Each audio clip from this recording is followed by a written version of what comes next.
Hi. I'm not going to be on camera much, but I think it was worth it just the one time. I pick a lot of fights in this video, and that's not really what I want this channel to be. And I figured that rather than just be a disembodied voice giving out this disclaimer, that I want to be a person talking to you like a person. Mostly. And I really just want to make sure I say, I'm right. I'm definitely right. I pick a few fights here because the thing is, you just can't criticize an industry without criticizing the thought leaders and creators within that industry. So my back is just sort of against the wall here. Games don't emerge from the ether. They are made and promoted and played by people, and I am just going to end up having to criticize the work and words of some of those people if we're going to be able to have this discussion. And I like to believe that for the most part I'm punching up, and for the people who are a little less up, I like to think that I'm mostly just honking my clown nose at them. It's all in good fun, but I at the very least can promise you that I do believe everything I'm saying, and because these are my opinions, I do think they're correct ones. Gaming is the only art form that gets praised for pretending to be a different art form, and this industry should find that humiliating. Gaming is my favorite art form, and I'm done pretending that it isn't. If we're going to get anywhere in this discussion, we need to start there. Gaming is art. I make absolutely certain to underline this because the most corrosive instinct to gaming and gamers is this belief that games need to justify themselves as art. Games and developers live in this collective delusion that games are only art when they look like different art forms. This is ludicrous. Movies and games are collaborative art forms, not singular like painting or composing, but they are composed of multiple different domains all brought together to create a larger whole. When these collaborative art forms achieve individual mastery to make a richer whole, this is, of course, wonderful. This is how you get films in which every frame is a painting. There's no dispute that that's lovely when that happens. But would a film critic ever say, "This movie looked like a bunch of paintings. Finally, film has ascended to the level of art"? No. Film is art. Filmgoers, film critics, and filmmakers know that film is art. They operate under that assumption. They operate under the knowledge that that is hard truth we all agree on. That's their starting point. Games, game critics, gamers, game devs, meanwhile, they're not so unified in this belief that games are art. Game critics review games from the perspective that they are consumer products like Lego sets and speakers and toothpaste, and then note with spiritual reverence every time a game finally claws its way up from the mire to achieve the vaunted status of art. This is a pathetic way to view a medium that these people have committed their lives to. If you are a person who wants to argue that games aren't art, but you like making or playing or critiquing games, and you think that games don't actually mean anything at all, you genuinely should find a different hobby. You shouldn't give your life to something that you think is meaningless. And that's why I'm putting my foot down early. Everything to come demands we agree that gaming is an art form now. When critics and players approach games as if they are products, they are acting a little ashamed of the medium, apologizing for it. Yes, this one has good and satisfying mechanics. Yes, this one is great value for your money. But look, this one is art. And what do they say is art? Come on, you know.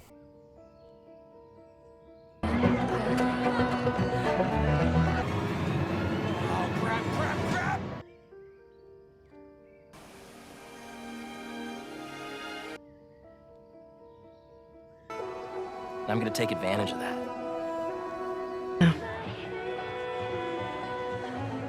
She's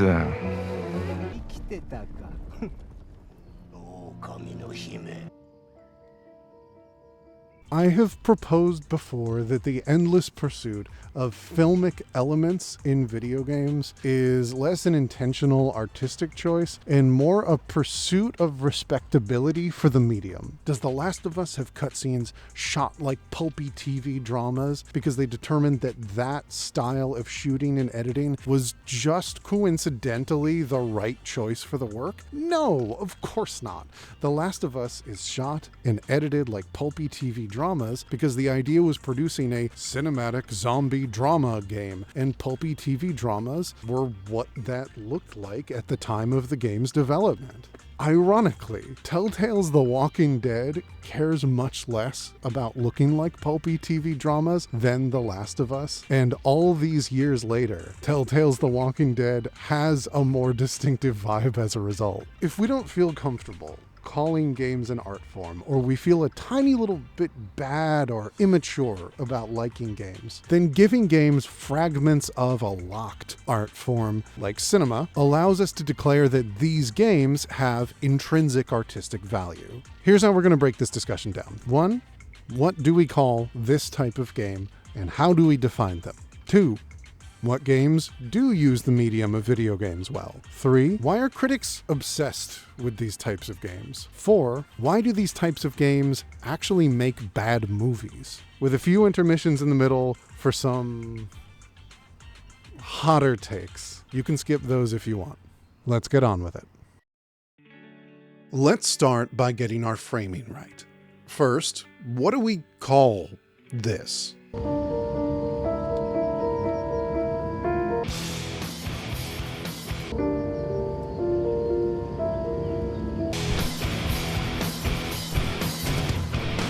While it never seems to know when enough heavy-handed expositional dialogue is enough, Detroit Become Human manages to be a frequently moving melodrama that bends to your choices with meaningful results.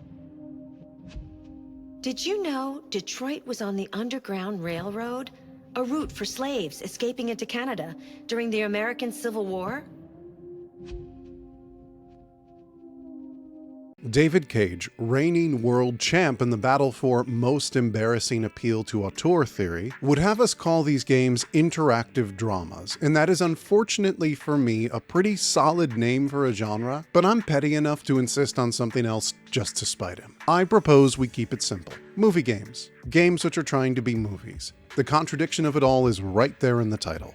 I want to preemptively push back on the use of the word cinematic to describe or label games. I'm certainly going to use it in spots in this essay, but cinematic is an adjective and thus open to all kinds of flexible interpretations, and also, honestly, cinematic drives me absolutely f***ing crazy as a descriptor. You never hear it when critics describe movies because it would be an insane thing to say, like describing pasta as food-like. Cinema is cinematic, but what does cinematic even mean?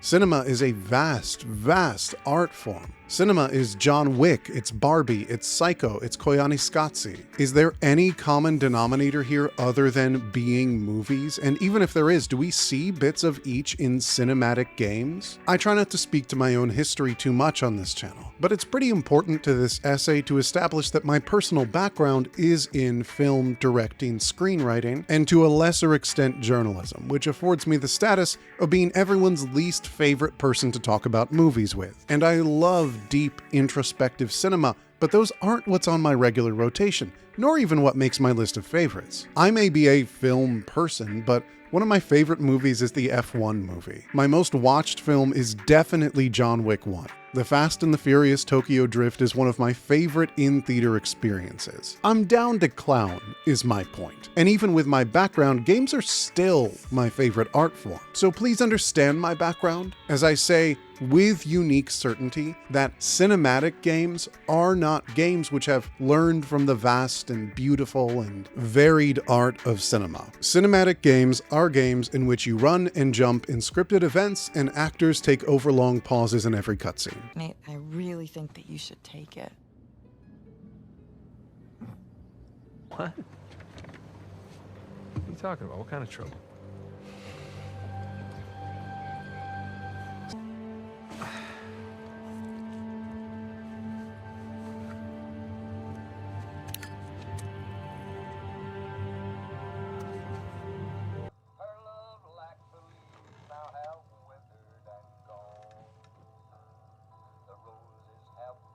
You got anything like that for me, Joel? Is everything all right? Yeah, everything's fine. So we need to reject cinematic as a term, because these games don't want to take after the vast possibilities from a century of varied cinema. They mostly just want to take after 3 out of the 5 Indiana Jones movies. And nowadays, they especially want to take after TV and movie dramas. Movie games. That's my proposal. That's what we're working with in this essay. Nerds love categorization and charting, and I'm a nerd, so let's put together a scale we can refer back to as we discuss, and maybe find some points of reference for where all of this can go. There are going to be some nuanced, sleeper, itch.io, indie darling games that give more nuance than I can give, and all sorts of tiny holes you can poke in this, and I'm just going to ask you to work with me here. All games play with the possibility space, the potential scope of interactivity within the design of a game, the possibilities available to a player within the game's structure. This is not a judge of a game's quality, because what the games do with their possibility spaces and what people value of that game's priorities can vary wildly. On the most limited end, we have Dear Esther, which is basically just walking, but it is in service of a focused, curated experience enriched by you being the person doing the walking. And it is that curated experience which people love so much about it. A slightly more interactive game is Mouthwashing, but its masterful delivery of tone and plot and writing and mood would be impossible without its tight focus. No, it doesn't have a good glory kill system, but that has no place in the game, even if Jimmy does deserve to have his spine ripped out. Then there's Mixtape, which, it certainly seems to remind reviewers about themselves, and seeing themselves in a game makes that game worth Game of the Year consideration. Like Smashing Pumpkins' Love, which was a song of my, I would say, preteen adolescence into teen, you know what I mean? Like multiple times things would happen that I'm just like so impressed, and it feels like it was made just for me. It reminds me of times I once enjoyed, but in hindsight, wish I'd held dearer in the moment. They're at the Blockbuster walking around. It's like, I remember that so well, of just that. Like, how did they know this about me? I feel that way, and I feel like most people that play this game are going to feel that way too. I'm not connecting with it on as deep of a level as you guys, and it might be era, it might be age, it might be like I did not grow up as a white kid in the 90s, right? Mixtape is less a game than a collection of playable music set pieces without fail states,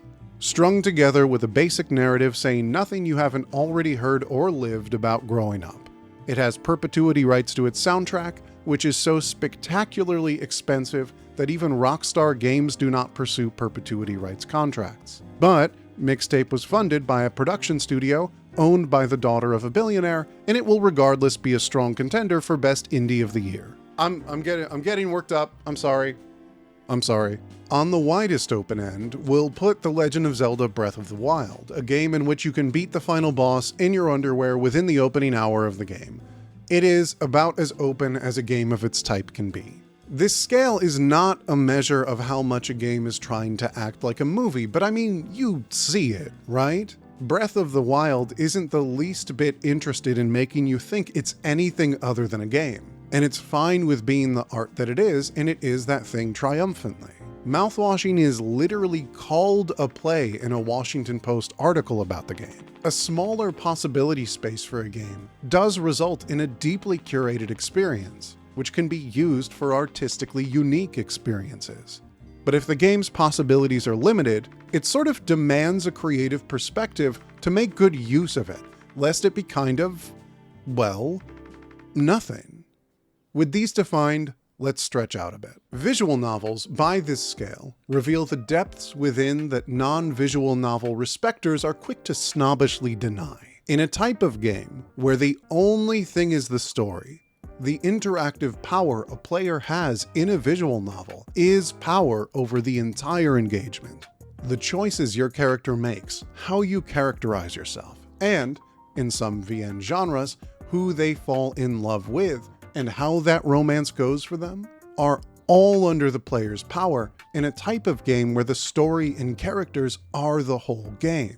It's like if Doom let you decide the guns and levels, in which level you choose could split off into any number of other level choices, dependent upon a flowchart of stacking decisions, and the final boss could be one of countless different fights. Seen this way, the possibility space of a visual novel relative to the aspirations of the genre are actually rather vast. Your power as a player is literally structural in a way that is impossible in the anime and manga that are usually their aesthetic peers. We can, and should, get even more specific.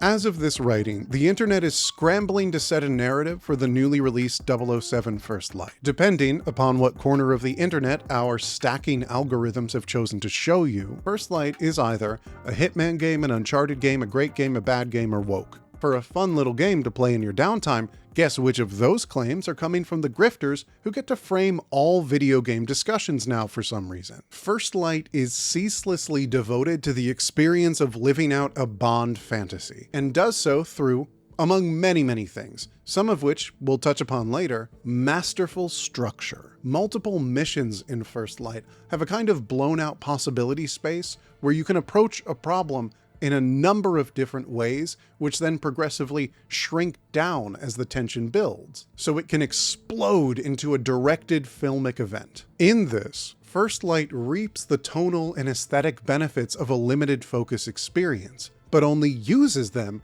as the exclamation marks at the end of a long stretch of freeform gameplay. By making these scripted moments the punctuation of an event rather than the standard, they reshape into moments of reward for having done the work of finding your own way through an event. I'll pull upon my favorite level in the game, Kensington, for this example. You are at a gorgeous, incredible museum party and need to get to security. Bond has nothing, not even an invitation, and you need to observe and escalate till you find weak points which you can blow open into opportunities. It is not in character for Bond to shoot up the building, and so he doesn't, and that perhaps limits the space, but it also keeps it from being something anathema to the game's identity. My first time through, I eavesdropped on a conversation, learned a journalist was a no-show, impersonated the journalist, stole a press pass by distracting someone and pickpocketing them, stole a camera by finding a photojournalist, hacking their camera, and stealing it when they swapped it out for another, and then used these props to talk my way in past the guards. The level transitions to a high security area from there, where you can full combat fistfight your way through, sneak around guards, lure them away from their positions, or just bluff your way past them using the game's incredible all-timer bluff system. These are all things Bond can do in a movie, but you are the one choosing what to do, when, and how. And the game enacts a magic trick through clever, often unseen design that eases out thinking like Bond. And that is something impossible in a passive medium. The scripted set pieces are the focus of First Light's comparisons to Uncharted, as movie game as a movie game could be, but these comparisons are looking into the forest and insisting there are no trees. Yes, you have no other option when Bond dives into a garbage truck and drives straight to escape. And yes, one can draw comparisons to when Nathan Drake dives into a car and drives straight to escape. But in Uncharted, you've spent the entire game until that point either jumping or shooting while moving in a straight line, except for when you drive a car around an open space and stop and select environments to go jump and shoot in a straight line till you return to the car. When Uncharted has you drive a car or jump or hang on through set pieces, you are moving a thumbstick left or right on a limited path after, at that point, already moving through a limited path with limited options, before more gameplay of moving through a limited path with limited options. It is cool, but it's a reduction of options in a game where there are already limited, if not similar, options. When Bond dives into that garbage truck and escapes in Kensington, it's not even slightly the standard mode of thought in the game. It is the game releasing the cognitive load of choice and analysis you've been making for an hour at that point, and just telling you to have a good time for a minute. It is a reward, a treat for all that thought and consideration. That can only be done in a video game. On that note, The Last of Us is deceptively close to the limited end of the scale. Your possibilities are about as mundane as those of a video game could possibly be, even on the surface. Kill all enemies in open combat, kill all enemies from stealth, or avoid all enemies from stealth if this is a sequence that allows that. Many sequences make it look like you can avoid enemies from stealth, but if you try to do the interact that will let you move on to the next scene, someone will appear and a fight will start. Your tools available are hitting people, stealth killing people, shooting people, or throwing things at people. Sometimes they're not people, and they're zombies, and then the engagement intentionally limits the space further. The game strongly instructs you to stealth when clickers are around. Even within your conflict, choices are sometimes even more limited than they appear. I get the sense that the intended design is the player approaching engagement from stealth, picking a few people off, and then getting caught and roughing your way through as it descends into wanton violence. As an extension of this, many fights are intended to be approached from a particular path and perspective for maximum dramatic and aesthetic impact. As Noah Gervais puts it in their video on The Last of Us games, however, it also means that there is generally an ideal way to get through any encounter, the ideal blocking of the scene you're expected to intuit. A lot of deviation from that, and you'll certainly die.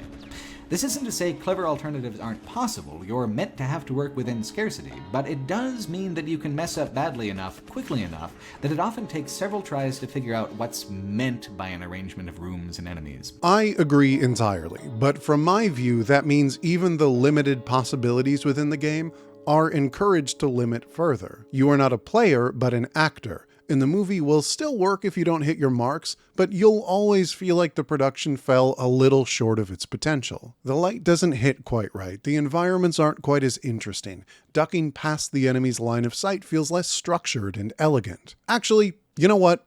I can't avoid this conversation any longer, let's just rip this band-aid off. You may know Naughty Dog as the esteemed developer of the 3 Last of Us remasters, but once upon a time they actually released 2 The Last of Us games. 3 lifetimes ago, I was a writer at a small gaming site, which was a job I loved very much and still do. The Last of Us released, and the senior editors on our very, very small staff were too busy to review it, so they handed it to me. I played The Last of Us and thought, you know, this is fine, I guess. I thought it was beautiful to look at and very well acted. I thought it was a deeply obvious video game. Sarah is not on the cover or in any of the trailers, so Sarah's definitely about to die in 10 minutes. Cutscenes have pauses that imply words not spoken, which gives the false impression that feelings and thoughts are held deep and only implied, but characters are really just explicitly stating their thoughts and feelings and circumstances constantly. How do the writers show, not tell, early in the game? That Joel is a blunt, violent instrument and sneaking past enemies is not his style? We can sneak by them, even though I know that's not your style. I always laugh at the Netflix second screen level introduction of Tommy and Maria. Rather than trusting the player remembers Tommy from the intro they're gonna spend the next 13 years calling the best opening in a video game, or having Tommy act as if Maria is someone he's tender to or has any chemistry with at all to demonstrate their relationship, they just make sure everyone looking at their phones can follow along. Know him. He's my goddamn brother. Ma'am, thanks for not blowing my head off. Would have been embarrassing, considering you're my brother-in-law. I must have the wrong house. Sister? Above all, I just have no respect for a game that does not respect games. The mechanics of The Last of Us are equally obvious, the most obvious possible mechanics for a game of its type. It is the same crouch takedown cover shoot game you have played already and will play too many times again. Rubbing up against every corner of every environment to grab screws for a light crafting and upgrade system is entirely without depth and asks no thought, only time. It really only exists to buy time so that the characters can talk while you're walking around. The character progression is so minuscule as to be invisible. Making an extra shiv or getting a second holster is as close as the game comes to progression affecting the interactive possibility space in any meaningful way. But come on, you know the gameplay isn't why people talk the way they do about The Last of Us.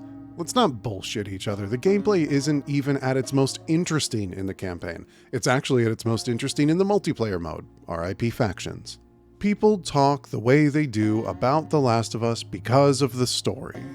because of Joel and Ellie, because of the performances and Gustavo Santaolla's gorgeous, aching acoustic soundtrack, and none of that has anything to do with video games or has anything at all to say or do within the medium. The moment that the Naughty Dog style fell apart for me, I think, wasn't realizing any of this. It was when I noticed, in their initial forms at least, that every cutscene was preceded with a frame of black. I couldn't unsee it every single time after I first noticed it.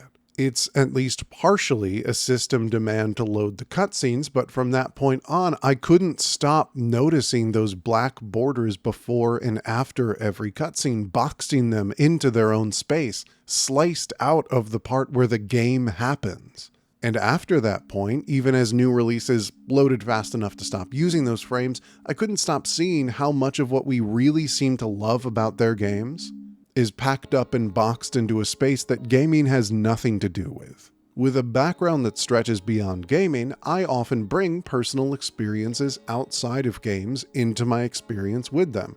And among those experiences is just like knowing The Road by Cormac McCarthy. The Road is a story about a man and his child, a son, in the book's case, venturing across a post-apocalyptic America while dodging cannibals and marauders. Along the way, they make uneasy connections with other survivors at the urging of the child against the more mistrustful and severe father's instincts, all while the father insists they are doing what must be done as they are the good guys. I'm not going to pretend there aren't differences. This is not so literal an adaptation that anyone's suing over it or anything, but that is definitely The Last of Us, right? Come on. But as Noah Gervais also cited, GQ says The Last of Us is a totemic game often hailed as the greatest of all time. Empire ran a poll asking players the top 100 games, and The Last of Us, again, won the greatest game of all time, and noted it was its story and characters that really set The Last of Us apart. Vice ran the slightly less hyperbolic why The Last of Us was the greatest game of the last console generation. Well, I say that if the greatest game of all time, if the best this art form can do is a standard stealth knife cover shoot game doing a loose adaptation of not Cormac McCarthy's best book, delivered in the style of a now disgraced AMC show,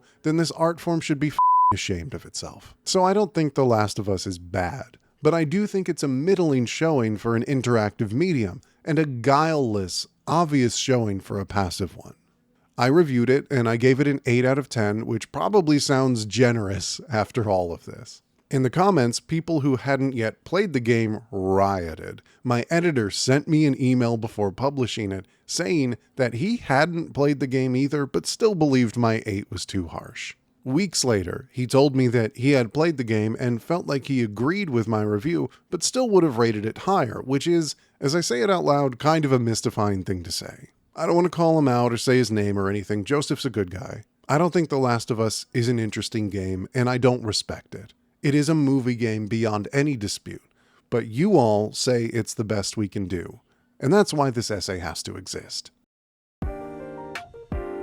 With our movie game framing established, as well as our running scale for the possibility spaces within the games we're talking about, I want to now finish framing the discussion by presenting an example that uses the medium in what I believe are important, meaningful ways. But I also want to emphasize firmly and early, this essay does not propose that games with small possibility spaces are bad. This essay does not propose that only movie games are praised or reviewed well. This essay also does not propose that all games with small possibility spaces are games with cinematic aspiration. Many of them are quite good, and many of them are games that I like a lot. Spider-Man 1 and 2 absolutely fall into this vision of cinematically designed and framed games. But they are open world games, and straightforwardly much gamier than any recent Naughty Dog game. Games which aren't using the interactive nature of the medium to do what is special about them are, however, definitely not as interesting to me. They are often trotting familiar ground in their playable mechanics, or not using the medium of gaming much at all. I have a fondness for some games that do not innovate, but I have a respect for most games that do. This early in my video essay career, it's time for me to rip the band-aid off and talk about Nier Automata. Everybody gets one. You don't need me to tell you that Nier Automata is a beautiful, distressing game about hatred, perseverance, and how we can be undone by our hearts even if following them is what makes us human. Nier Automata, which I pronounce that way because to me the title evokes the word automaton, and pronouncing it automata makes the person sound like they're from New Jersey. This game can only ever be a video game. This is the only medium in which it works. Its possibility space is limited on the face of it. It sure is an action game with light RPG mechanics and a post-apocalyptic open world. Wonder of wonders. For the most part, you do cool sword stuff, and a combat system that asks, what if some of the best combat designers in the world wanted to make a game that even Fire Emblem fans could play? Gotta add that to the list. There are moments throughout both Nier games which provoke emotions or reactions that wouldn't be possible in another medium. When the melee stylish action game shifts genres entirely, suddenly you're in an arcade flight game, suddenly you're in a bullet hell game, suddenly you're in a text adventure. Both Nier games are looking to you, the player, and acknowledging that more methods of interaction exist than the game's standard modes. And the only thing keeping these designers so focused on melee combat is the necessity of the setting. Like the characters in the Nier games, the design chooses violence even when other possibilities exist, because violence to them is the most natural option to go with. And both sides of this fourth wall agree that the only place pure violence can end is despair. A movie can shift genres, to be sure, and some abstract movies do exactly that. But by being a passive medium, a movie can shift genres and anticipate that you will continue following along and let it get where it's going. The Nier games will not advance without you completing the gameplay challenge, and so every genre shift is a tax upon the player, demanding cognitive load and concerted effort. It wakes the player back up, but also makes the player expand the scope of what they anticipated having to process. And unlike a genre-bending film, you literally cannot advance unless you reckon with this, take control of it, and exhibit some degree of mastery over it. Through this, the lived experience of the game and its story are constantly pressing against the limits of your expectations and will not let you see more until you agree to meet it where it is. It is ironic, as some may be quick to point out, that I have chosen something which does have an adaptation in a passive medium. Nier Automata has an anime adaptation. I am not a big anime guy, even if I used to be, so I'm going to defer to experts on this and bring in the brilliant Anime News Network review by James Beckett. Excerpts from the review and its conclusion read, imagine, if you will, Hamlet standing in that looming hall, contemplating whether it is better to be or not to be. For the last 400 years, readers and viewers have had to sit silent and observant from the other side of the fourth wall, as helpless to act or to change the characters' destinies as any of the poor fools trapped within the bounds of the stage. What the anime of Nier Automata has not been able to capture in these critical final moments is the way that the game makes its players complicit in the tragedy, in a way that they could never be if they simply sat down and passively watched these events unfold from behind the safe veil of the fourth wall. As another set of curtains stands to close on another tale of fruitless revenge and needless death, Nier Automata version 1.1a remains a good summary of a story that cannot really be told outside of the medium for which it was created. Well, damn, James. I guess that's the essay. Thank you so much for coming. No, seriously, I wish most video game criticism was even halfway as eloquent as this. And James, if you're considering becoming a video essayist, don't. I'm just starting out. I can't take this competition. But I believe that he's made a brilliant point about the way that we are implicated by the actions of characters when we play as these characters in interactive experiences. I think this has even more to say, though, when we talk about in the ending. Because, and this is your only spoiler warning, the intent of the game and its story pay off in a way that not only cannot happen in a passive art form, but can only happen in a video game specifically. Nier Automata is a game of many messages. I even proposed one above. But the final message it wants to leave us with is a deceptively simple one. In an impossibly bleak universe, there is nihilism. But if the truth is nihilism, if nothing in the universe really matters, then all we have is each other, and the weight of the world is on the good we can do for each other. So the game sends us off in a closing credits sequence with the appropriately titled Weight of the World, a soaring, aching ballad which transitions seamlessly between multiple languages: English, Japanese, and a chaos language, a kind of imagined Esperanto for the near universe, with roots in French. The seamless transitions lay the groundwork for where we're going. No barriers between language, multiple singers, and multiple cultures brought together without boundaries between them. The game offers you its first warning that it is about to start deleting data somehow, and allowing this to happen launches you into the game's final challenge. An extremely basic shooting game, an interactive sequence as the credits continue, seemingly a fun and cute little moment to send you off. But realistically, you will begin to lose as you get overwhelmed, and every time the game asks you, do you give up? Do you persevere? As messages of other players appear on screen from people you've never met, encouraging you to persevere or empathizing with your struggle, and listing where in the world they're from. The universality of our plight, but also our willingness to support each other through shared challenges. The game offers you assistance from other players, randomly chosen, and you unite with them to continue the fight. The game noting when others fall as the song reveals its final trick: a chorus singing along to the song. The developers of the game, including its director and composer, their unprofessional and untrained voices beautiful in their unity, and all music but their voices fades away. Creators you will never meet, who will never know you, here to sing you off at the end of the work they've made for you, as you struggle alongside other players you will never meet, who gave their support for you knowing that you will never thank them for it. And finally, when all is said and done, the game asks, will you support others as those other players did for you? And it tells you the cost. It will delete all of your data in order to make this happen. It tells you what you've done, played the whole game, unlocked bonus modes, and asks, will you delete all of that data just to give your support, however fleeting, to someone else in the world that you will never know? And here the game reveals the final masterstroke to complete the entire experience by finding a verb no movie or show could ever replicate: sacrifice.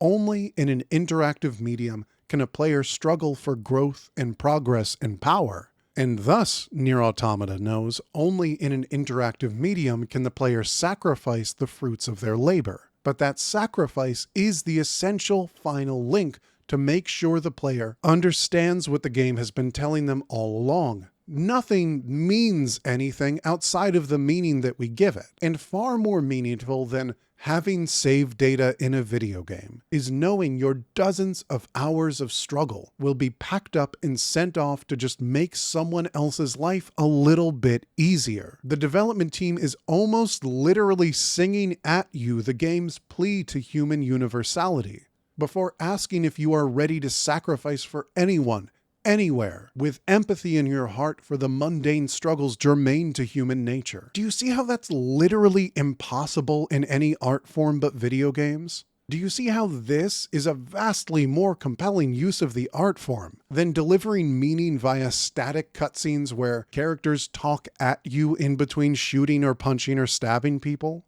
I fucking knew I couldn't count on you. Abby, I want what you want, but not at any cost.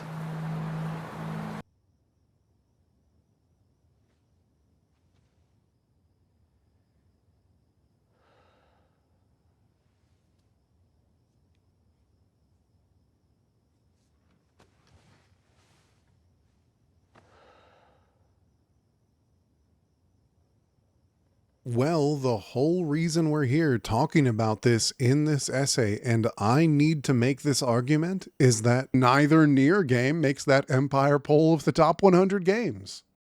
Toby Fox's indie RPG masterpiece Undertale is one of my favorite games ever made, ever. Tragically, voters in the Empire poll do not agree, and Undertale also does not make their top 100.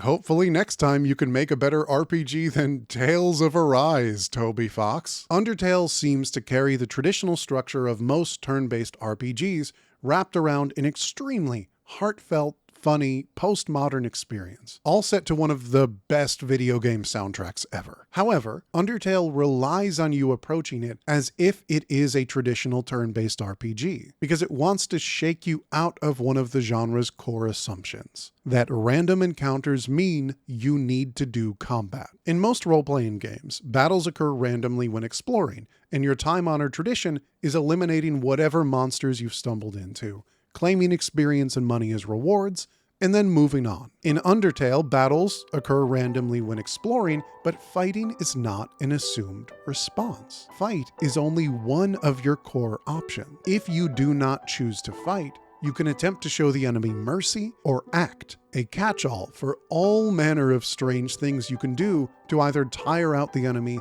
or find common ground with them so you can show mercy. Through the act option, myriad opportunities arise, dancing with the monster, complimenting them, consoling one who seems sad, incomprehensible amounts more. It is a richer game to play this way, and certainly one more loving and heartfelt. Undertale is a story about lonely people making bad choices and finding hope in our capacity for understanding each other. And so the game directly incentivizes putting the work in to understand everyone you meet, even your supposed enemies. A movie or TV show can certainly have a character tell you that showing mercy to those you don't understand is good. And that's all very well and good of them. Lord knows James Cameron is spending the back half of his life and billions of dollars trying to do that. A game can put the choice in your hands to think through your actions, look over your options, and choose a more compassionate world, and see the fruits of the compassionate path that you've chosen.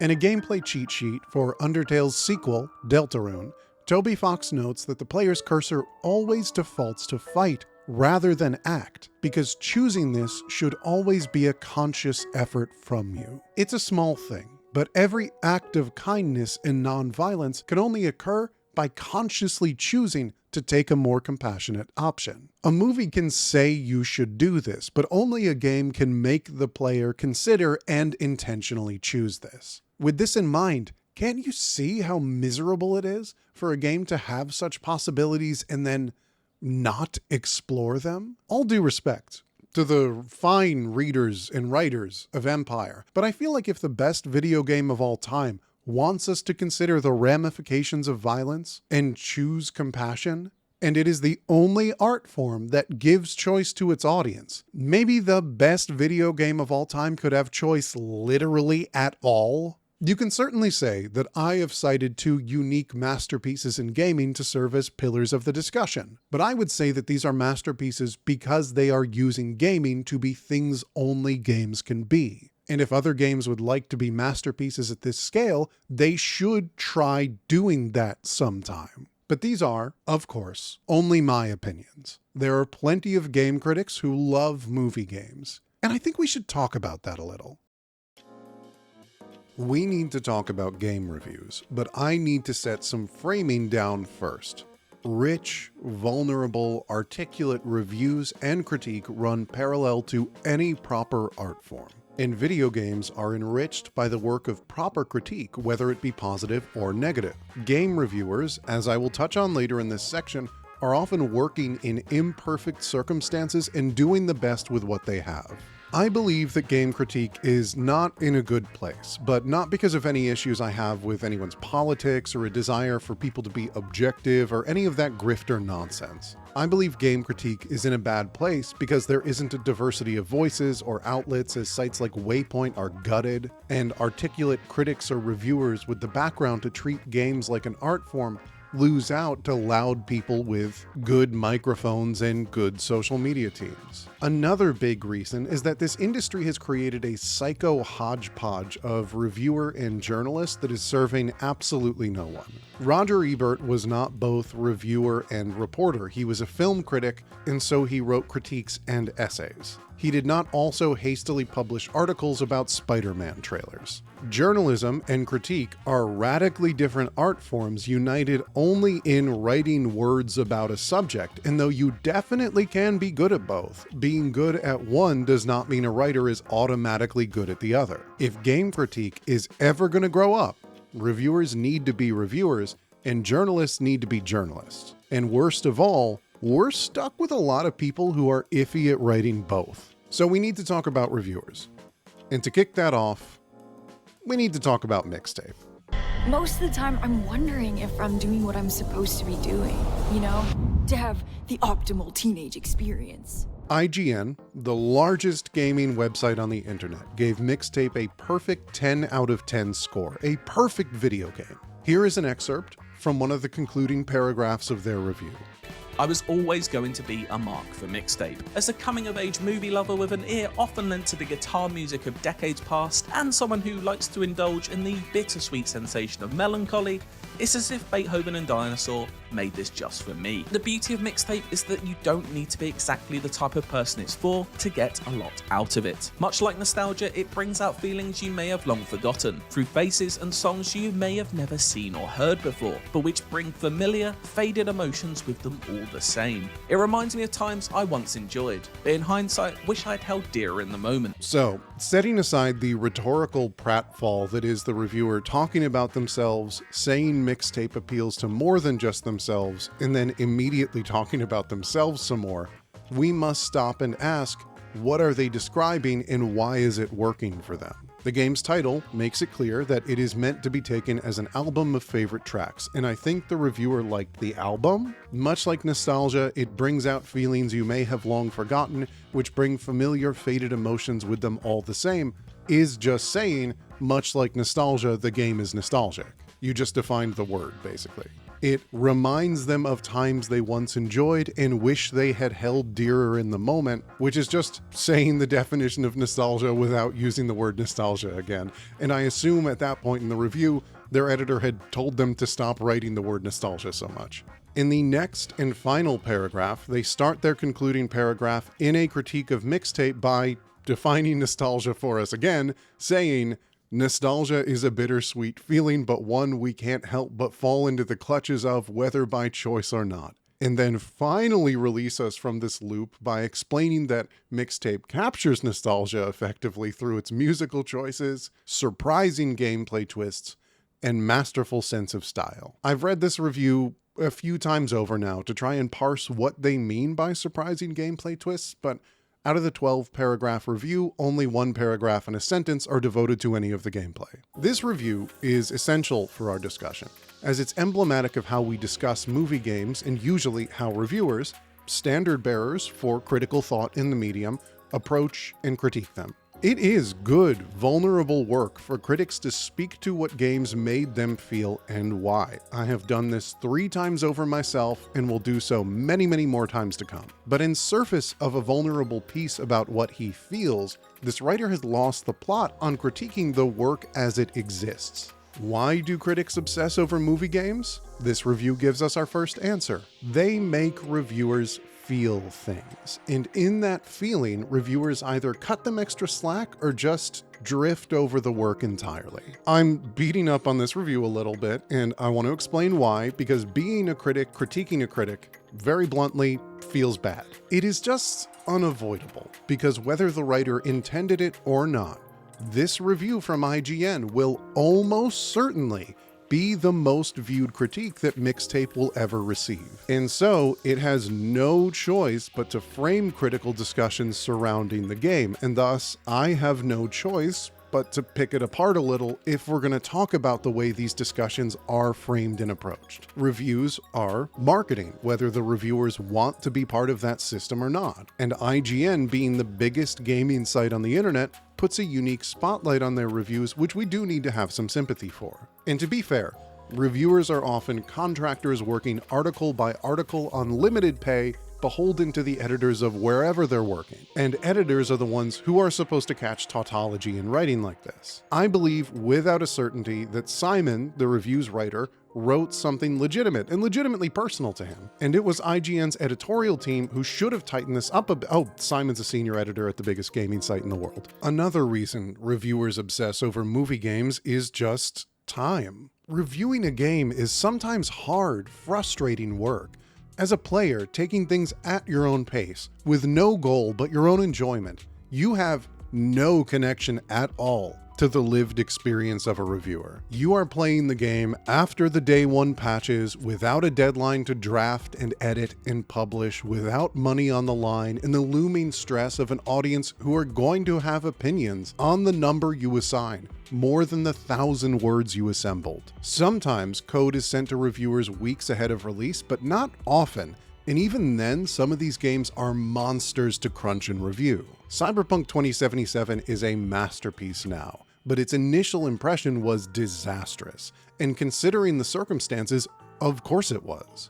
Without the patches that would come, reviewers had to crunch out anywhere from 30 to 60 hours of a game coming apart at the seams, with the pressure of one of the most anticipated video game launches ever looming over both their deadlines and their expectations. So, as we discussed, in a past life, commenters on a tiny site ripped me apart for giving The Last of Us an 8 out of 10 before any of them had touched the game, based only off of their own preconceived notions about the game. For critics reviewing Cyberpunk, one of the most anticipated games ever made, probably 20 hours into a deeply flawed experience, looking at what was increasingly certainly a 5 out of 10. With no words written and potentially no end in sight, how could they not be just, on a totally human level, having kind of a bad time with it? Movie games share very little of this burden. Mixtape has virtually zero extra content, it has no fail states, and it is 3 hours long. It is, as far as the review process goes, a vacation. It must have felt like a smooth massage of a review. The Last of Us clocks in at around 15 hours and has an episodic, binge-worthy structure and clear, blunt emotional beats. No one needs to put in cognitive work to feel what The Last of Us is trying to make you feel. When I reviewed it, I cleared it in 2 days and didn't feel much pressure at all. Uncharted 1, 2, and 3 clock in at about the length of a workday with a touch of overtime, and they're so breezy and fun that they're already hard to put down. All of us have had games we excitedly binged before, of course, but we did that for pleasure, for joy, and we did not have a book report with a paycheck at the end. So, why do critics obsess over movie games? A second reason has revealed itself. They are uniquely friendly to the reviewer experience, and at times even reward an instinct to binge them. And another reason is so simple that it basically goes without mention. These games are generally pleasingly good and often great. God of War does not present you with any interesting choices, and its scope never goes beyond jumping and hitting things. But it does so charismatically, with heart, assembled from well-crafted individual pieces that make a meaningful whole. It takes effort to sink into the mood and worlds and tomes of reading in Planescape Torment or Disco Elysium. It takes dedication to find your path through Elden Ring and Bloodborne and come out the other side in one piece. It takes patience to wind your way across the peaks of Death Stranding.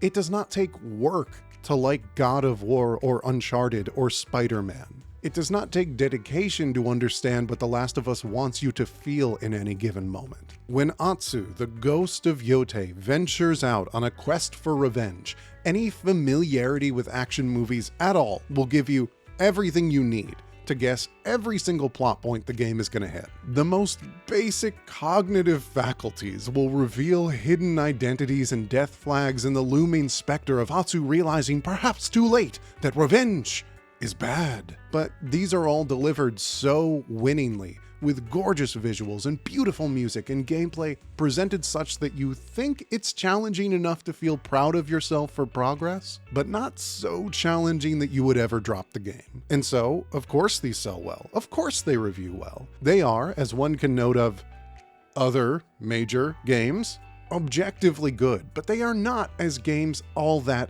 interesting. And their scope of possibility is very, very small, and that's fine. I love Spider-Man, I love God of War, but it only explains why these games are considered very good. It does not explain why these would be the standard bearers of an interactive medium.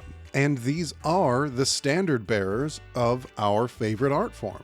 The reason I'm pinning so many of Sony's games here is that they were the last bastion of this type of game through the PS4 generation, before a bout of insanity struck them and a live service push decimated the PS5's library. Sony perceived this type of game as so momentous that they could be produced at spectacular, impossible budgets and treated effectively as marketing for the console. It would be lovely if Spider-Man 2 made back the $300 million they put into it, but if it gets people buying PlayStations and controllers and PlayStation Plus subscriptions and entering their ecosystem, then that's an even bigger long-term win for them. And Sony wouldn't treat these games this way if they weren't each considered major moments for the medium. It's funny to note this now, writing this the day after a PlayStation Showcase bookended by two of these types of game, Wolverine and the poorly named God of War Laufey, and impressions of them are fine, broadly good, of course, but you can definitely get the sense that the universally ecstatic audience sentiment these games would have pulled a generation ago is definitely abridged somewhat now, not inconsiderably because some people have caught on to the house style at Sony and are getting tired of it. Also, I hate the stupid frickin' Jack Quaid cube in God of War. But I suspect this sentiment isn't enough to topple the movie game dominance. I suspect that on release, Wolverine will have a review floor of 8.5 out of 10, and critics will praise the performances, and there will be a think piece or two about the mutant rights discussion framed against current day politics, as game criticism catches up a brisk 60 years late to X-Men discourse. The combat will be an afterthought in reviews, as there won't be much to say beyond, it is like Spider-Man's combat but heavier and more visceral. Visceral being game critic for there is a lot of blood. And the inevitable skill tree progression will be praised without much further explanation. God of War Laufey will get breathless 9 out of 10 reviews, in which no one can talk about the story because they'll be under strict embargoes, but can say it is moving, and a few male critics may write the words, "I'm not ashamed to admit it, even got a few tears out of me towards the end." Reviewers will be split on whether Frank the Jelly Cube is a witty contrast to Faye's serious demeanor and the story's high melodrama, or if he is an out-of-place and unfunny distraction. Frank the Jelly Cube memes will be so obnoxious. PlayStation social media accounts will get in on it, and people will say to back off their boy Frank. But the games will be, above all, attractive and approachable. They will be pretty good, potentially even very good.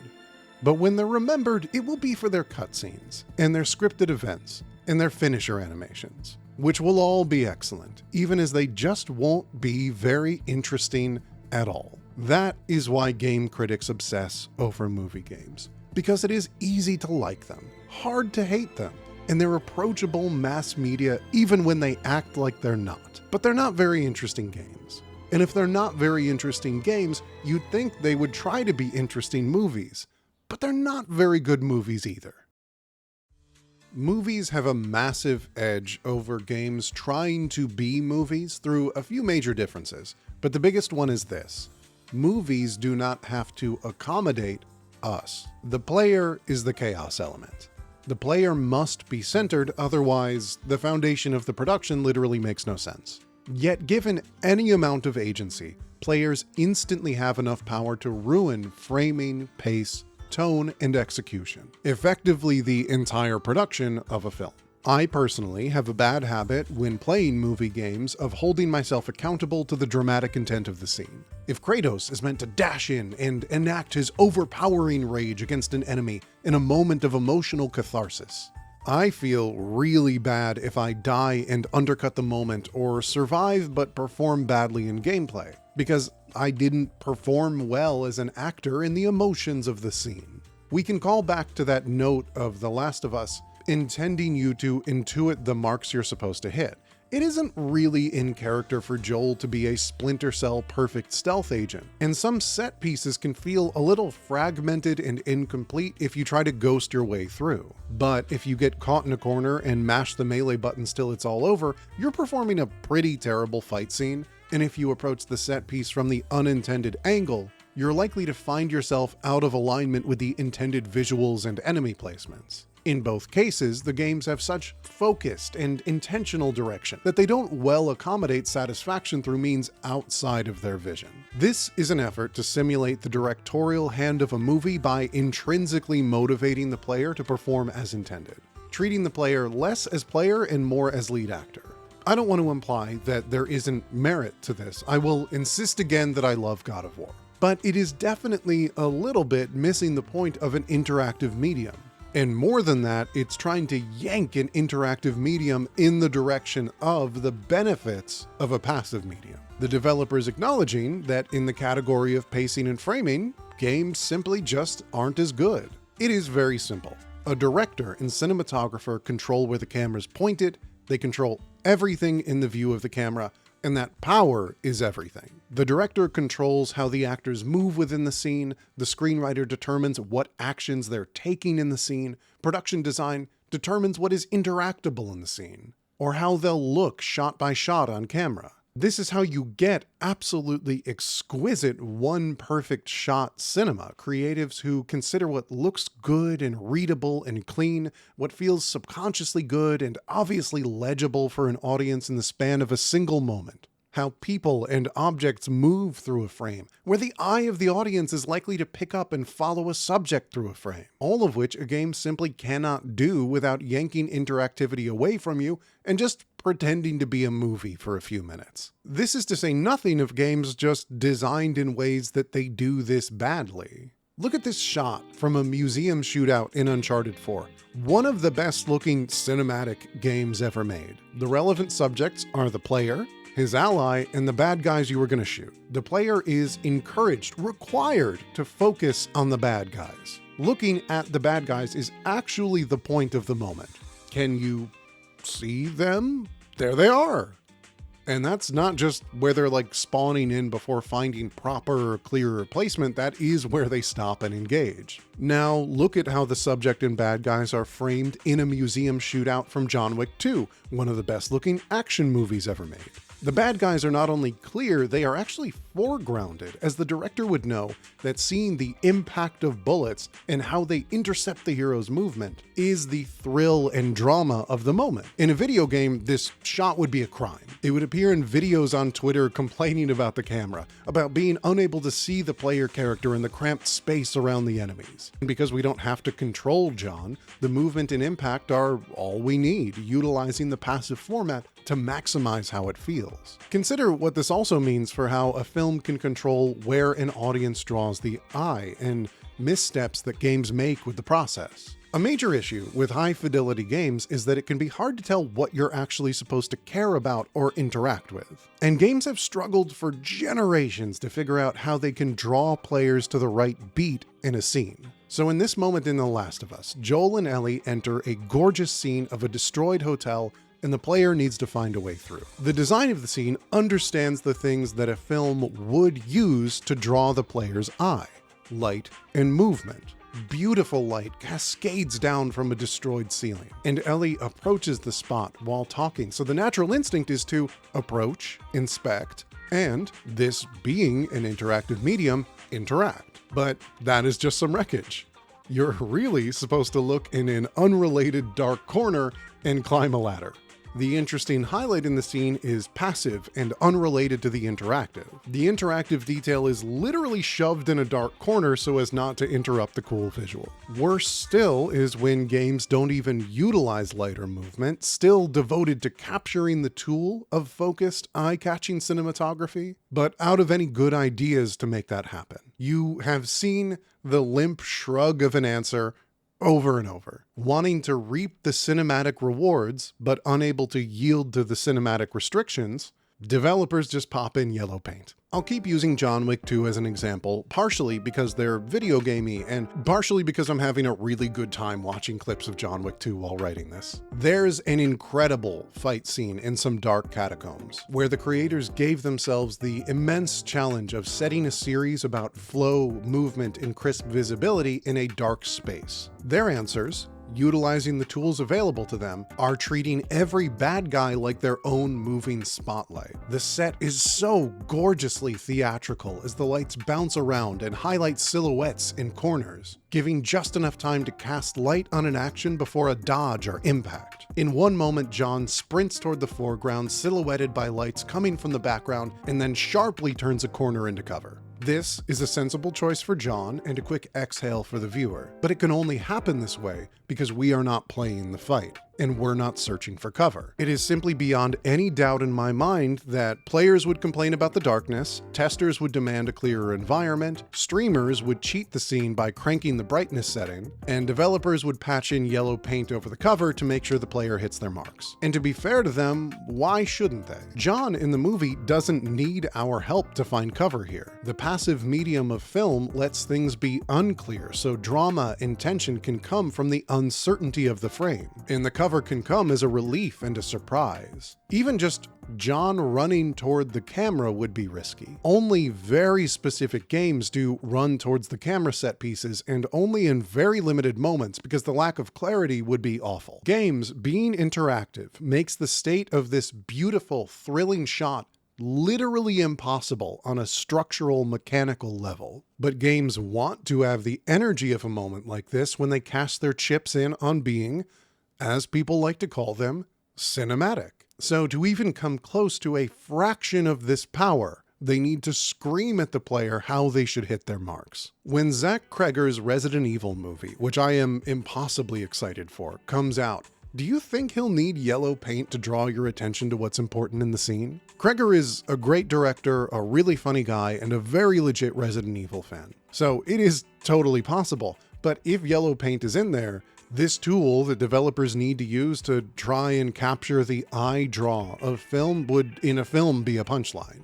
There's also the way conversations look in games. The 180-degree rule is a foundational rule of cinematography which assumes that in a conversation between two people, there is a metaphorical line between them, and the camera can go anywhere it wants to, so long as it stays on one side of that line. If this is broken, the viewer can find themselves subconsciously jumbled up in the structure of the scene and the actors. The cleanest way to shift where along the line the camera can move is to have the camera or an actor sweep across the line. This scene in Uncharted 4 is a beautiful execution of the 180-degree rule, but that's because we're in that safe space of cutscenes. Because the moment the movie game releases control back over to the player, suddenly this elegant composition has to be thrown out the window in favor of the player just doing shit they need to do. It is the chaos element which no movie can ever take back. The attempt to look like a movie can only work when the game is not a game. And so conversations just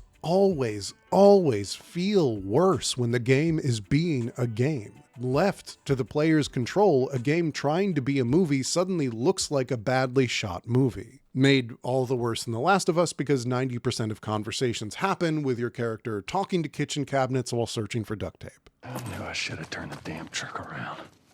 We live. Barely.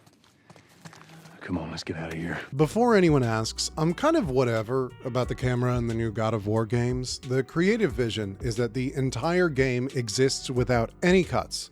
All transitions in battles and cutscenes and across time and space happen in a single virtual mocked-up camera motion. I am certain this took a lot of effort, but I still grapple with whether it literally matters at all. The idea of one cohesive, untouched journey is spiritually very cool, and it makes the focus of the game feel small, which I think is the idea. But also, it's cosplaying movies in lieu of being a movie for the sake of looking like a movie. Not really making a filmic choice because the game or story demands it, right? The motivating factor is that this is what a oneer would look like in a film, and wouldn't it be wild to have an 18-hour-long oneer? And not like the only way to tell this story about gods and monsters and somberly mourning a wife who is currently double jump air comboing in hell is in one shot. Because any attempts I've seen to justify the effort get very vague very quickly. I think I'm just down on it because the shots aren't clean. They come with an element of shaky cam implying a cameraman's steps, which for me is enough to make me crack up at the whole endeavor. That communicates two things, one in universe and one out. Out of universe, the developers know that slightly shaky camera is what a oneer looks like, and they're just trying to replicate a thing they like in movies, regardless of whether it works for their world or not. And in universe, what is implied when you do this is a physical cameraman in physical space restrained by the physical impacts of human movement when controlling a camera in a style pioneered by modern war journalism and war movies. And this cameraman was thus hanging out with his camera around Kratos while Kratos chopped down a tree to burn his wife's body in a pyre, the pyre that would send her to Air Combo Jellycube hell. And the cameraman just decided to go full commitment as Kratos and his son traveled across the 9 realms. So I guess when I say it like this, I sound like I don't like the choice very much, and I definitely mostly find it funny. But I do love God of War, and I'd rather a game make a strange and audacious choice, especially one this challenging, rather than make no interesting choices at all. There is just, as a film professor once told me, nothing more elegant than a cut. It implies time, it implies movement, but most of all, he said, a cut is a human experience. He encouraged us to think of cuts in cinema like blinking in real life. You always break up movement, image, time, and ideally you never notice it. The cut is inherently human, clean, unless you are God of War, in which case it would, I suppose, get in the way of Kratos' personal cameraman. Games also cannot replicate cinematic pacing because the focus of most games is on their interactivity and kinetic experience. But I want to lay off developers for a little bit because this one is on players. Most players, certainly not all, but most, are just really bad at patience. Some games can get away with asking players to wait, feel a slow burn, let a scene unfold, but even then it takes enormous effort to make it clear that tension is being built and strong execution to keep players interested. In one stream, playing the Resident Evil 4 remake, ConnorDog makes it actually literally 2 minutes into the game before losing interest in the cutscenes. I can see you suffering. You hate this. I'm listening. And 5 minutes before he starts asking, When it's time to shine, do I get to play the game now? At this pace, Connor could literally not make it to the opening title card of John Wick before losing interest. Come here.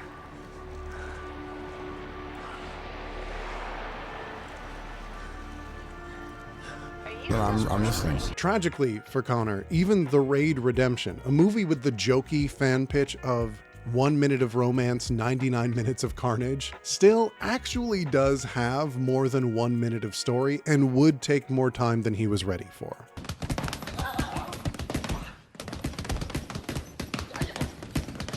I'm listening. Movies can linger because the cinematography, pace, dialogue, and character work are the movie. Those things in a game are, to many players, just waiting for the game, and players are classically not very patient. You aren't waiting for the movie to happen when you're watching the early moments of a movie. You might be waiting for it to get where it's going, you might even be bored if the pacing is bad. But you aren't waiting for the movie to start. You just wish the movie was better or more appealing to your expectations of it. If a player is sitting through cutscenes, the player is waiting for the game to start. Oftentimes, even playing the game but not doing anything interesting, a basic tutorial, a walk and talk, still feels like the gameplay has not engaged and you're still waiting for the game to start. Inaction, here defined as not being engaged in a core gameplay loop, can get games brutalized for being too slow or being boring on replays. And there is reason for that feeling. This is an essay championing interactive experiences in this medium over passive ones. But it speaks to a lack of vision for what an interactive experience can be. I lament to friends that games offer potentially unlimited things for players to do, and the thing games have you do more than anything else is kill things. When you see it that way, it's actually kind of miserable. You could swim in deep oceans, solve mysteries, go to space, build things. And great, fantastic games do that, no question. But a game that is going to take over the entire industry this fall is a game in which you drive a car around Florida and kill people. It is obvious what the market wants. The largest share of the gaming market just wants to simulate shooting people. And so the not shooting people or not stabbing people bits are unfavored. But those bits are not the exclusive hallmarks of great films. Movie games want to look like films, but given their tools are most commonly just walk while people talk or cover shoot stealth murder, they engage only rote verbs for what can be done in a potentially infinite possibility space. This is one of the triumphs of 007 First Light.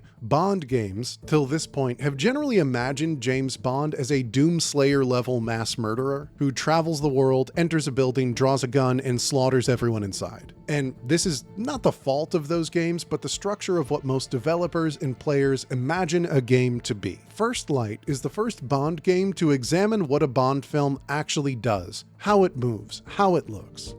Bond doesn't sprint, he saunters. He doesn't draw his weapon unless it's necessary. Bond is the guy who gets sent on a mission to destabilize an international criminal operation via a game of poker and his boundless charisma. And splashes of violence in corners of the movie are only used to boil over the simmering tension, rather than be Bond's standard mode of action. Hi, Editor Raven here. Sorry to pause the video for a second, but I was just going through this Casino Royale footage and like, do you remember how good Casino Royale is? I just was watching this one shot right here with the little toss of the machete at the end and did a sharp intake of breath like this. Should we watch Casino Royale later? Let's watch Casino Royale later. And First Light honors this beautifully. You bluff your way past guards because his disarming charisma is his defining trait and not just a selectable weapon in your kit. You observe every corner of beautiful buildings to find the people or weaknesses his gadgets can get past. You measure out whether the best way through a problem is the splashes of violence to release the rising tension. And yes, in scripted moments, you do shoot a bunch of guys, but only as punctuation. This makes First Light an exceptional example of intuiting the many verbs film use that games simply never do, while also championing the interactive medium of games by giving all of these options to you and letting you consider and choose and execute. That First Light is one of the extremely few games of its type to move and think like this is a testament to just how much games never really think according to filmic pacing. You can now take all of this and flip it around to video game movies to see it all come together. When the standard mode of great games is often rewarding players making choices independent of the narrative and feeling the kinetic satisfaction of good gameplay, what about any of that translates well to film? Unless you are going in a very abstract direction, film is a narrative medium, even in the realm of action movies, where narrative framing informs the dramatic thrill of the action. John Wick 4, yes, I am still using John Wick, sue me, is not a deep narrative, but what is the action without the motivation to kill the smarmy marquis dead? What is the brilliant staircase ascent without the dramatic arc of John and Kane's relationship? You can't skip a core narrative without making something much more impressionistic than most movies, certainly big budget ones, want to be. If that Bloodborne movie ever gets off the ground, I'm sure it could look great, but the joys of Bloodborne collapse the moment you apply them to a passive medium. What is Bloodborne's narrative without the essential element of piecing together disparate clues and coming to opaque, existential, incomplete conclusion? Can you think of a single good conversation in Bloodborne? A real conversation, not just someone talking poetically at your silent protagonist. And so, have you ever watched and enjoyed a movie which doesn't tell you the core plot and doesn't have any conversations? Maybe not zero, but probably not a lot, right? And immediately, you're changing the DNA of Bloodborne at its foundations if you change that. The fights may end up gorgeous to look at, but did you enjoy Bloodborne because you stared at the fights or because you fought them? Because you learned attack patterns, exploited openings, and spent hours grinding out specific builds and learning weapons. The more we look to what makes this masterpiece a masterpiece, the more we see how none of it could even begin to apply to a passive medium. As this both exposes why a video game movie can't truly succeed without changing the foundations, or a video game trying to evoke a movie can't exist without compromising the video game. It is here where you may be thinking of what you do consider movie games. Obviously, ones I've listed or taken to task throughout, but perhaps some of your own experience, and how you feel they live up to or fall short of these elements that are wonderful about film but could never come through in games. It is possible you are thinking about the auteurs in gaming who hold creative control and wield it like a film director. it is possible you're thinking about Hideo Kojima.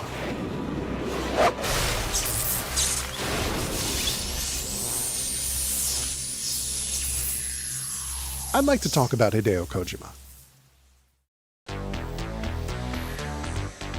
In 1988, Hideo Kojima wrote and designed the best Christmas game when his team at Konami released Snatcher. Snatcher is a graphic adventure game in which you use selectable verbs to navigate absolutely gorgeous pixel art environments while playing as Gillian Seed, a sort of cop who has to hunt down humanoid robots called Snatchers. If you think that sounds like Blade Runner, that is because its broad strokes are very, very much Blade Runner. Blade Runner is just one of its many inspirations, however. The entire operation from the top down was filmic. Snatcher, in its development, is curious about the way a scene moves, a film plot develops, the way villains monologue or small explosions of violence pop off. It speaks the language of film in considered ways. It is also set during Christmas.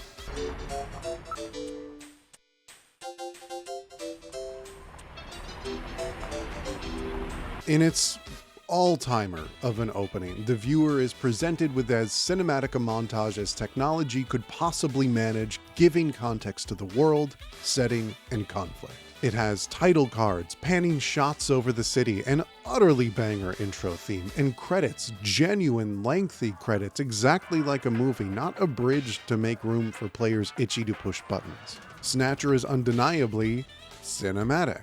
In 2 years, it will be Snatcher's 40-year anniversary. And in that window of time, cinematic games have advanced nothing at fucking all.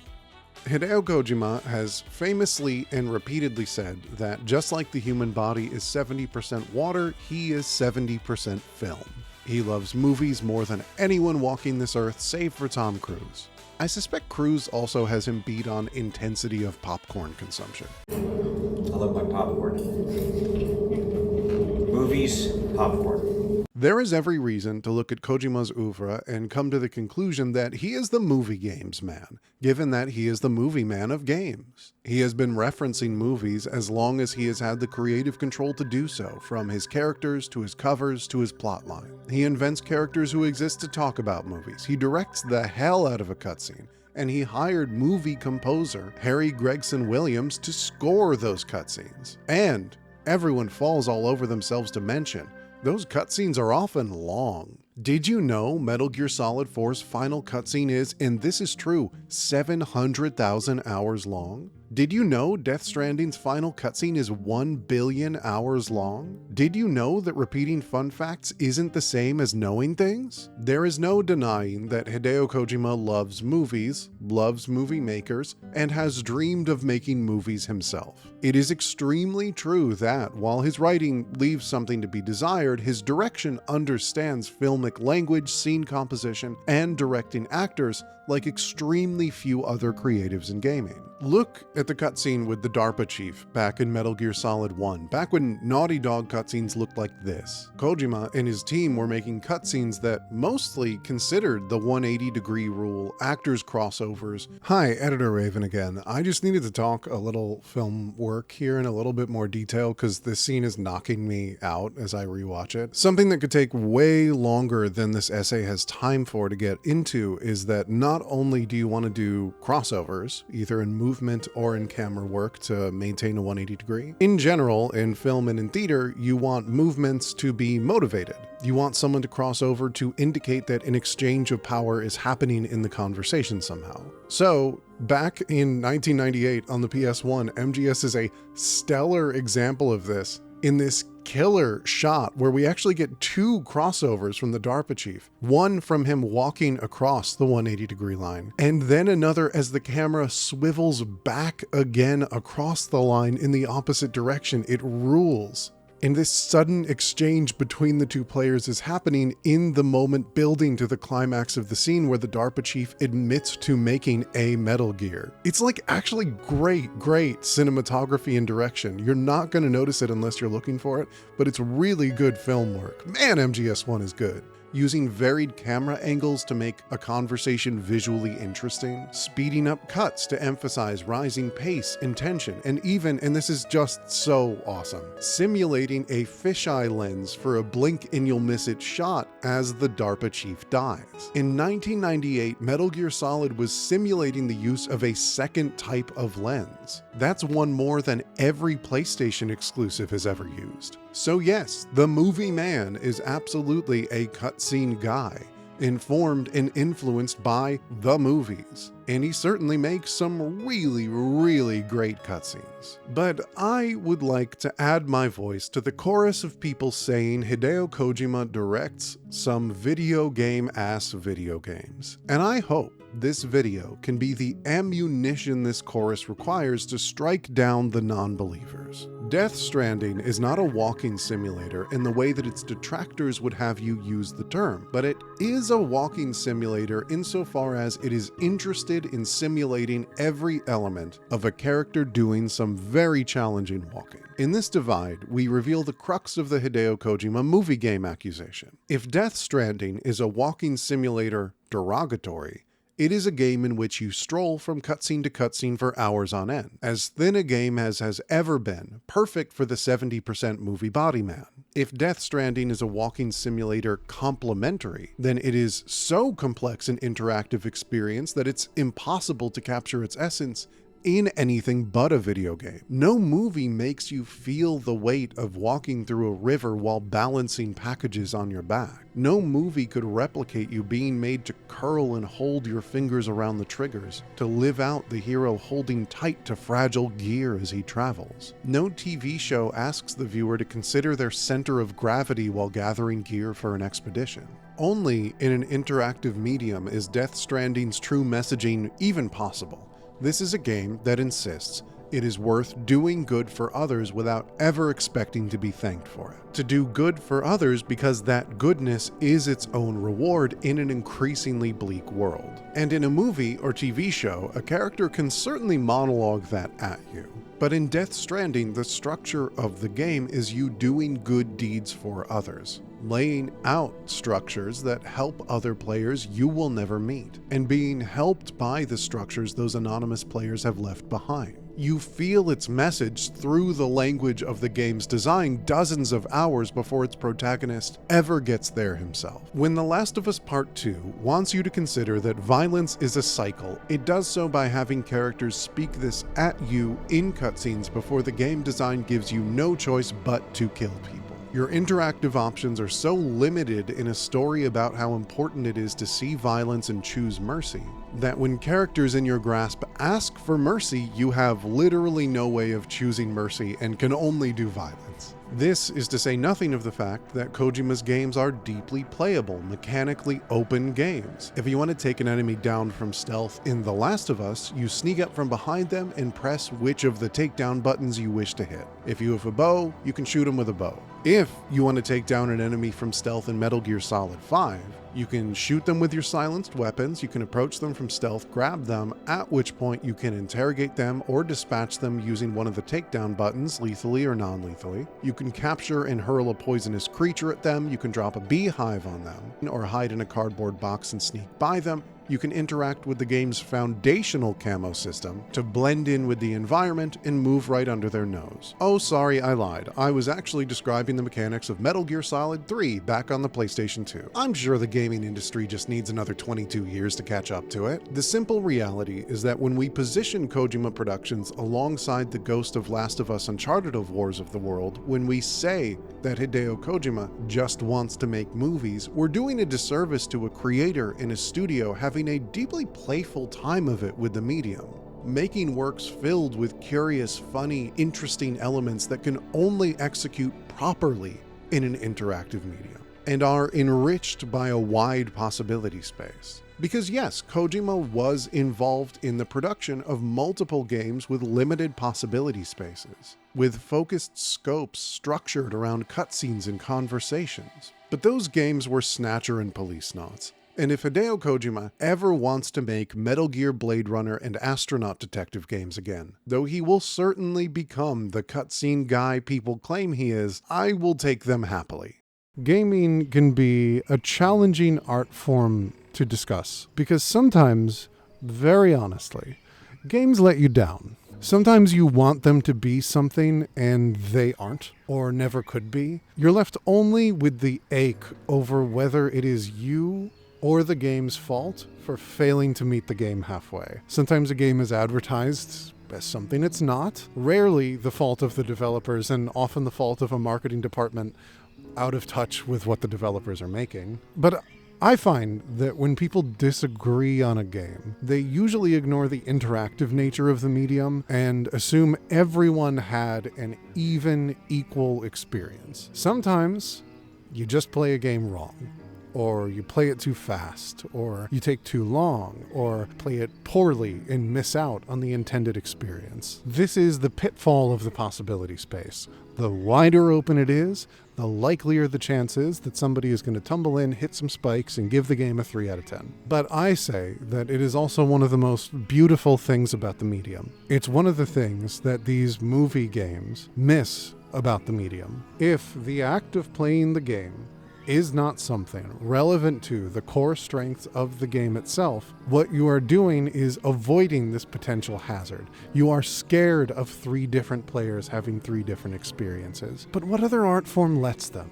We can all go look at the Mona Lisa and take different emotions away from it, and I think that's beautiful. You can go see an impressionistic film and come away from this impressionistic film with different, wildly varying interpretations of it. But when this happens, so often, these people aren't making the Mona Lisa or Mulholland Drive, are they? They are making cover, crouch, shoot, reload games. They're making games with soundtracks that sound like they were done by Hans Zimmer post-Inception, and they have unbelievably good graphics and cutscenes that obey the 180-degree rule. If they were all making the Mona Lisa, I'd be fine with that. These are good, well-made games, but our industry needs to stop being ashamed of itself. These aren't the reason why, and these aren't the chief expression of why, but they are a way for the industry to shield itself against showing its heart. Many good games are afraid of showing their heart, but masterpieces aren't. When you feel like you need to justify your affection for this art form, what you are doing is you are justifying how worthwhile this art form truly is. Don't sell yourself short,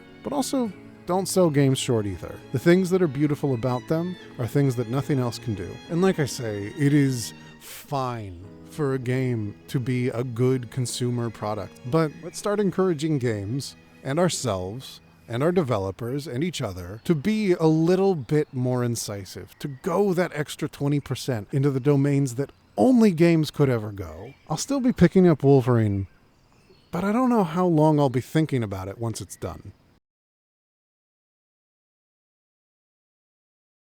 Thank you for watching my 4th video essay. How are you doing? How have you been doing since the last one? Thank you all so much for watching all of my essays so far. I kind of really love this. It really does feel like I found my thing, and I can only do it because you're here. If you feel like supporting me, please consider joining the Patreon. I'll see if I can get the link to queue up right here where my hand is. It's a really wonderful community in that their Discord. We do a few game nights. We do a community exclusive stream where I can help you lose everything you've ever owned in Marathon. And you'll get early access to all of my video essays, plus scripts, and MP3 only formats, as well as the ability to vote on the subject of my next video, like this one. Thanks for voting for this one, patrons. Thank you for all your support as always. Please like, share, genuinely please share. It's a really big, everybody's sharing. It's been huge, it's been mega. And I'll see you in the next video. The cops have come to stop us. The cops have come for my Last of Us crimes. 何様のつもりだ。また車泥棒か？違う。潜入任務だ。ここは都会じゃねえんだからよ。